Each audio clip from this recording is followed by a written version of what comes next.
My younger sister, Mia, has been using the same excuse since she turned 21. She claims she can't have her one true love, so she feels justified in ruining everyone else's happiness. And I don't mean that in a she's still heartbroken over her ex kind of way. I mean it literally. If you're content, she'll find a way to break that peace and then blame it all on her tragic love story. Her one true love is supposedly a guy named Ethan, someone she met at a college party 4 years ago. They hooked up once, he never called her back, and somehow that brief encounter became the foundation of her lifelong excuse for behaving terribly. It started with her childhood best friend, Jess. One weekend, Mia stayed over at Jess's house, and by Monday, Jess's boyfriend was texting Mia good morning. When Jess caught them together, in her own bed, Mia actually said, "You don't understand what it's like to lose your soulmate." Jess never spoke to her again. Then came our cousin's engagement party. Mia showed up in a dress that cost more than my rent, got drunk on wine, and cornered the groom in the bathroom.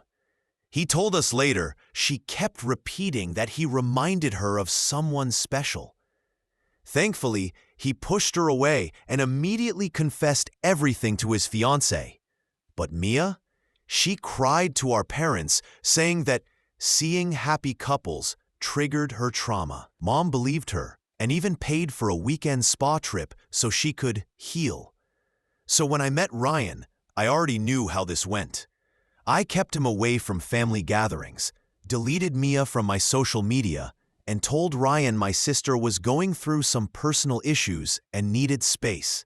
For 2 years, it worked perfectly. We got engaged last spring, a small, simple ceremony planned, just close friends and us. My only mistake? Mentioning it at Mom's birthday dinner. The second I did, Mia's eyes lit up like Christmas. "I'm so happy for you," she said, hugging me. "When do I get to meet H?" A week later, Ryan showed me his phone, laughing. "Your sister found me on Instagram using a fake account," he said. "Look at these messages." We laughed about it together, making fun of her desperation. He promised to block her. Then, 3 weeks before our wedding, I caught the flu. Ryan was supposed to be out all day at his brother's golf tournament. But that afternoon, a friend of mine, who lived near Mia's apartment, texted me, asking why Ryan's Tesla was parked in Mia's visitor spot. My heart dropped. I drove there, feverish, using the spare key Mia had given me for emergencies. Inside, I found them on her couch, her head in his lap, his hand in her hair, both half-dressed. She looked up at me with fake tears already in her eyes. "I'm so sorry," she whispered. "He just reminds me so much of Ethan." I left. Ryan didn't even try to stop me. That's when I decided Mia would finally understand what losing truly feels like. You see, Ethan wasn't some mystery man who disappeared. We'd actually been following each other on Instagram for years. Mutual friends, a few likes here and there, but no real conversation. He lived about 3 hours away, worked as a physical therapist, and often posted videos with his golden retriever. So I sent him a message. "Hey, this is weird, but my sister had a thing for you in college and just ruined my wedding. Want to help me ruin hers?" He replied in 12 minutes. "Mia? The girl who showed up at my mom's house? I'm in." Turns out, she had driven all the way to his hometown, introduced herself to his mother as an old friend, and told her this grand story about how they were separated by circumstances, but still deeply in love. His mother even believed her, invited her for tea, took selfies, and posted one with the caption, "Reuniting with my dear future daughter-in-law." Ethan sent me everything, screenshots, videos, even an audio of his mom apologizing for the confusion. That's when I realized Mia wasn't capable of love, only obsession. Whatever she couldn't have, she tried to destroy. But this time, she underestimated me. I wasn't the sister who used to stay quiet, and Ethan was ready to play along. We planned everything. He'd visit during a family lunch. I hadn't spoken to Mia since catching her with Ryan, but I knew she'd show up. It was Dad's birthday, and she never missed a perfect family event. Ethan and I would arrive together, holding hands, smiling, looking every bit like the happy couple she always wanted to be part of. That Saturday, I walked into my parents' house in a new dress, heels, and a calm smile. Ethan's hand was in mine. Mia was laughing in the living room with our uncle when she saw us. The laughter died instantly. "Everyone," I said naturally. "This is Ethan." The name hit her like lightning. She went pale, then red, forcing an awkward smile.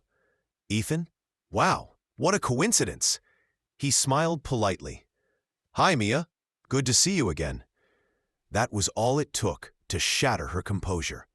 She stammered something, but I was already sitting beside him, taking photos, posting stories. Every gesture was deliberate. Every smile was a reminder that the fantasy she built now belonged to me. During lunch, she tried to join the conversation, bringing up fake college memories with Ethan. But he never looked at her. Only at me, calling me love, putting his arm around me. Each time he did, Mia pressed her lips so hard it looked painful. After the toast, she broke down and locked herself in the bathroom. I followed. When she finally opened the door, her makeup was ruined. "What do you want now?" she snapped. "Just checking if you're okay," I said calmly. "It must be hard, seeing your soulmate with your sister." "You're doing this to hurt me," she cried. "And you destroyed my engagement because you couldn't stand seeing me happy," I replied. "This isn't revenge, Mia. It's justice." "He was mine," she screamed, hitting the wall. "No, Mia. You saw him once. He never wanted you. You invented a love story in your head and used it to justify hurting people. Now you'll watch him love me, because I didn't have to beg." She collapsed, sobbing loudly. Mom knocked on the door, worried. I walked out calmly, head high, and went back to the living room. Ethan smiled and whispered, "She's going to lose it even more. You ready?" "I've never been more ready," I said. The next morning, Mom called me, asking for understanding. She said Mia cried all night, that she was fragile, and I should have avoided provoking her. "Provoking?" I laughed bitterly. "You think showing up with my boyfriend is provoking? Or is it just that Mia can't stand seeing anyone happy unless it's her?" Mom sighed, tired. "Sweetheart, your sister has a sensitive heart. She gets attached easily." "Sensitive?" I snapped. "She slept with my fiancé, destroyed my wedding, and you're worried about her feelings?" Mom went silent, then said, "Let's talk another day," and hung up. That's when I realized no one in my family would ever defend me. They'd always see Mia as the fragile one, forgetting she had claws. Only this time, those claws were cutting her instead. A few days later, Ethan was still in town. I took him to brunch with my friends, the ones who knew everything Mia had done. He charmed everyone effortlessly, polite, funny, gentle, devoted. My friends whispered, "This revenge is too beautiful." Later that day, Ethan posted a photo of us hugging in the park. Caption: "Sometimes love appears when you least expect it." The comments rolled in, heart emojis, congratulations, until Mia appeared. She commented, "This is disgusting. You know what he means to me, ... Mom looked nervous. Dad was in the living room. Mia came downstairs, pretending to be fragile. "What's going on?" she asked softly. "Enough," I said.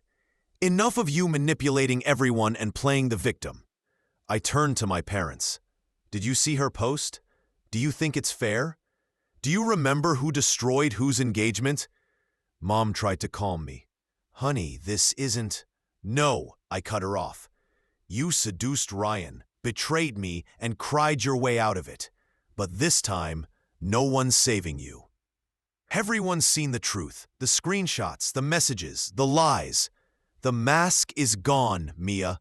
She stood silent, crying. Dad avoided eye contact. I'm done being the forgotten daughter while she gets sympathy, I said firmly. The stage is mine now, and this time the audience is on my side. I walked out without waiting for a reply. In the car, Ethan handed me coffee. How did it go? He asked. It was perfect, I said. She finally realized she's lost control. He smiled. Revenge suits you. Yeah, I said, and part 2's just beginning. Part 2 began with an invitation, the launch of my friend Andre's new restaurant. Local influencers, photographers, media. Exactly the kind of event Mia adored. She'd do anything to seem relevant. Post pictures pretending she owned designer clothes, order expensive food just for photos, return it later. But this time, she wasn't on the list. I was, and so was Ethan. We arrived together, looking effortlessly perfect. The entrance photographer took our pictures, and one ended up on a city events page. Melissa and Ethan steal the scene at opening night, couple of the moment. The next day, Mia posted on her story. Some people need the spotlight to feel alive. I prefer depth. Depth.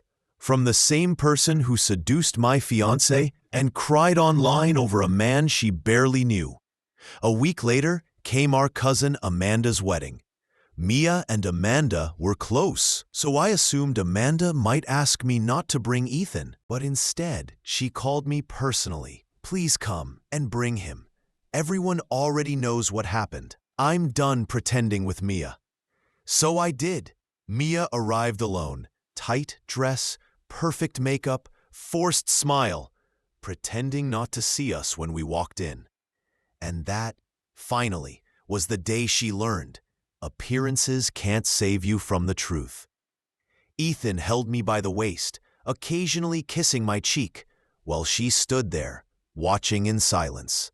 But the moment that truly defined the night came during the bride and groom's dance. Amanda subtly gestured for us to join them on the dance floor. Ethan and I moved to the center, swaying gently when Mia tried to come closer. For the first time, she looked uncertain. Ethan, can I talk to you? She asked, wearing that expression she always believed was irresistible. He released my hand, looked at her calmly, and said, No, I'm busy loving your sister. Mia froze. I took a slow breath, turned toward her, and added, And for the first time in years, I'm being genuinely loved. Something you never understood, because you've always mistaken attention for love. She stepped back, tears filling her eyes, and stumbled over her dress. No one laughed. It was worse. No one even reacted. Everyone simply ignored her. That silence hit harder than laughter ever could. She left the hall a few minutes later. And me? I kept dancing, finally feeling like I was the one who had truly won. But my favorite part came later.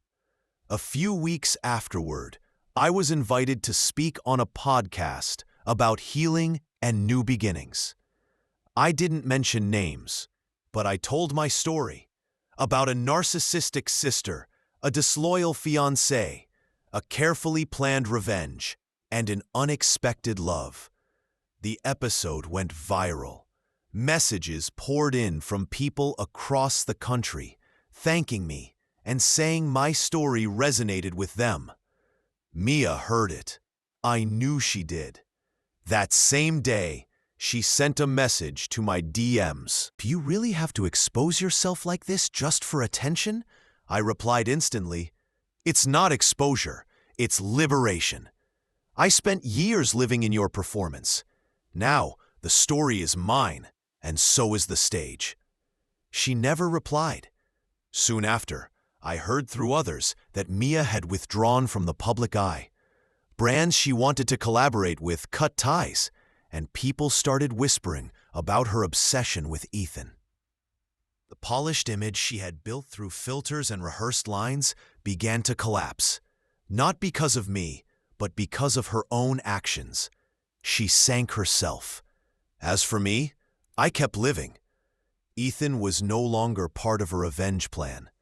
Somewhere in the chaos, he became my safe place, a quiet refuge disguised as an ally, but now a genuine partner. Each day that passed, I realized that everything Mia tried to destroy had only made me stronger. She, who always sought power through manipulation, was now left with only silence as company. The first time I noticed I no longer thought about Ryan was on a calm morning, weeks after Amanda's wedding. Sunlight streamed through my apartment window while Ethan, shirtless, hummed an old 2000s song and made pancakes, a habit he'd kept since his first week staying with me. Watching his silly little dance moves, I realized Ryan had become nothing more than a faint shadow in some forgotten corner of my memory.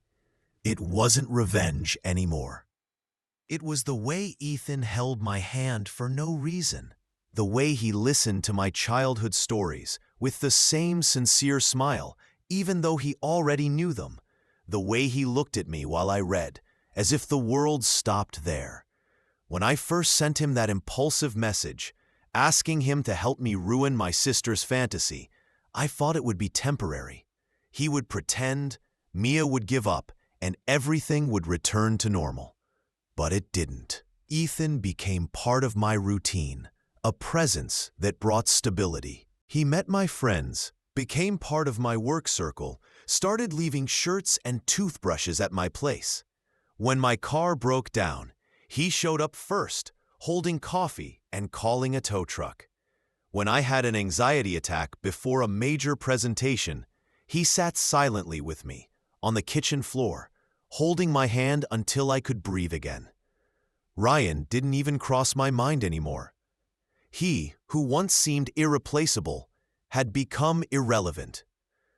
Because I finally had someone who was truly there, not in promises, but in actions. Ryan was made of empty futures. Ethan was built on meaningful moments. One evening, we went out to dinner at a cozy new restaurant. As we sat, Ethan reached across the table, holding my hand with that familiar, easy tone. You know what's funny? We started all this just to trick your sister, but I never faked any of it. I paused, heart racing, and said with a shy smile, I'm not pretending anymore either. He laughed, raising his glass. To the best revenge, then. No, I corrected. To what came after. We toasted, and for the first time in a long while, I felt peace. No resentment, no ghosts, no need for validation. Just contentment. A few days later, while walking downtown, I saw Ryan alone, head lowered, as if carrying the weight of his choices. Without thinking, I looked away, not out of pain, but indifference. He saw me, hesitated, almost approached. But when he noticed Ethan beside me, fingers intertwined with mine, he stepped back. Maybe he finally understood. There was no space for him anymore. The place he had wasted with lies was now filled by someone who, without promises, gave me everything. That night, I hugged Ethan tighter and whispered, "Thank you for showing up." He smiled, wordlessly saying everything I needed to hear. Revenge gave me justice, but love gave me peace. Months passed, and what had begun as a sharp act of vengeance became the sweetest chapter of my life. Ethan was no longer a plan or a strategy. He was my home, my companion in silence and laughter.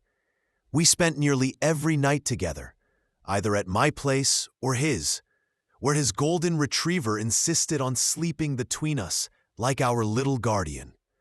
He officially asked me to be his girlfriend one simple evening. We were on the couch, eating pizza from the box, while watching a light-hearted marine life documentary. "Do you think it's too early for this?" he asked, smiling. "Or maybe too late?"